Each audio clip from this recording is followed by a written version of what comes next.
পশ্চিমাদের সাথে সরাসরি যুদ্ধের ঘোষণা দিয়ে দেশ জুড়ে একের পর এক বিশাল বিশাল মহড়া চালাচ্ছে পারস্য উপসাগরের দেশ ইরান। সেই ধারাবাহিকতায় এবার একটি ভূগর্ভস্থ ক্ষেপণাস্ত্র সংরক্ষণাগার উন্মোচন করেছে তেহরান।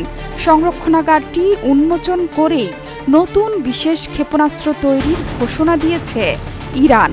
তাসনিম নিউজের বরাত দিয়ে এই বিশেষ বার্তা প্রকাশ করেছে বার্তা সংস্থা রয়টার্স, মার্কিন গণমাধ্যম CNN। এমনকি ইরানের রাষ্ট্রীয় টেলিভিশনে শুক্রবার প্রচারিত হয়েছে ভূগর্ভস্থ ক্ষেপণাস্ত্র সংরক্ষণাগারের ভিডিও। সেখানে দেখা যাচ্ছে সংরক্ষণাগারটি পরিদর্শন করছেন IRGCর কমান্ডার মেজর জেনারেল হোসেইন সালামি ও ব্রিগেডিয়ার জেনারেল আমির আলী হাজিজাদে। তিনি বলেছেন, প্রতিদিনই ভান্ডারে যুক্ত হচ্ছে নতুন নতুন মিসাইল। শত্রুরা ভেবেছে আমাদের উৎপাদন ক্ষমতা কমে গেছে। কোটি কোটি মানুষের ভালোবাসায় ফ্রিজ, টিভি এবং এসিতে দেশের ১ নম্বর ব্র্যান্ড ওয়ালটন। কিন্তু সেটি হয়নি। অন্যদিকে হাজিজাদে এই স্থানটিকে সুপ্ত আগ্নেয়গিরি আখ্যা দিয়েছেন। ইরানের আধা সরকারি সংবাদ মাধ্যম মেহের নিউজ জানিয়েছে, গেল অক্টোবর ও এপ্রিলে ইসরায়েলের বিরুদ্ধে ইরান যে অভিযান চালিয়েছে তার একাংশ পরিচালিত হয়েছে ভূগর্ভস্থ এই ক্ষেপণাস্ত্র ঘাঁটি ব্যবহার করে।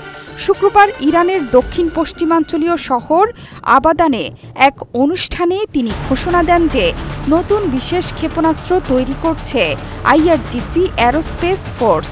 তাসনিমের বরাতে CNN লিখেছে, IRGCর মুখপাত্র জেনারেল আলী মোহাম্মদ নাইনি সোমবার হুঁশিয়ারি উচ্চারণ করে বলেছেন, চলতি মাসে নতুন মহড়া ও যুদ্ধ মহড়ার আয়োজন করবে ইরান, যার মধ্যে ক্ষেপণাস্ত্র ও ড্রোন সিটি উন্মোচিত হবে।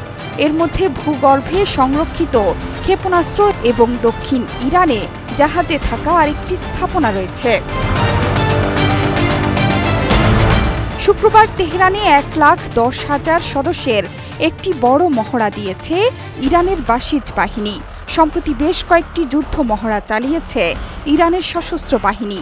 CNN লিখেছে, লেবানন, গাজা ও ইয়েমেনে ইরান সমর্থিত বাহিনী ইসরায়েলের আক্রমণের মুখে পড়লেও সিরিয়ায় আসাদের পতন হলেও এই অঞ্চলে ইরান যে ক্ষমতা হারায়নি সেটি দেখাতে চায় দেশটি। সালামি আরও বলেন, অন্য কোনো দেশের পদক্ষেপের ভিত্তিতে আমাদের প্রতিরোধ ব্যবস্থা তৈরি হয়নি। ইসরায়েল গেল অক্টোবরে জানিয়েছিল, দেশের ওপর ইরানের আগের হামলার জবাবে ইরানের ক্ষেপণাস্ত্র উৎপাদন স্থাপনা ও আকাশ প্রতিরক্ষা ব্যবস্থায় হামলা চালিয়েছে তারা। ওই সময় ইসরায়েলের হামলাকে আন্তর্জাতিক আইনের স্পষ্ট লঙ্ঘন বর্ণনা করে ইরানি পররাষ্ট্র মন্ত্রণালয় বলেছিল, আত্মরক্ষার অধিকার তারা রাখে। যুক্তরাষ্ট্রের নবনির্বাচিত প্রেসিডেন্ট ডোনাল্ড ট্রাম্পের শপথ গ্রহণের মাত্র কয়েকদিন বাকি, যিনি তার প্রথম মেয়াদে ইরানের উপর সর্বোচ্চ চাপ প্রয়োগের প্রচারণা চালিয়েছেন। 20 জানুয়ারি ট্রাম্প ক্ষমতা গ্রহণের আগেই ইসরায়েল ফিলিস্তিন যুদ্ধবিরতি চুক্তির ব্যাপারে আশাবাদী মার্কিন কর্মকর্তারা। শুধু তাই নয়, ইরানের পরমাণু স্থাপনায় সম্ভাব্য হামলার হুমকিও উড়িয়ে দেয়নি ট্রাম্প। সে কারণে বহিঃশত্রুকে মোকাবেলায় বড়সড় পদক্ষেপ হিসেবে দেশ জুড়ে একের পর এক মহড়া চালিয়ে যাচ্ছে তেহরান। এমনকি পরমাণু শহর ইস্পাহানেও বড়সড় মহড়া চালাচ্ছে দেশটি। জোহরা চৌধুরী, সেতু, 71।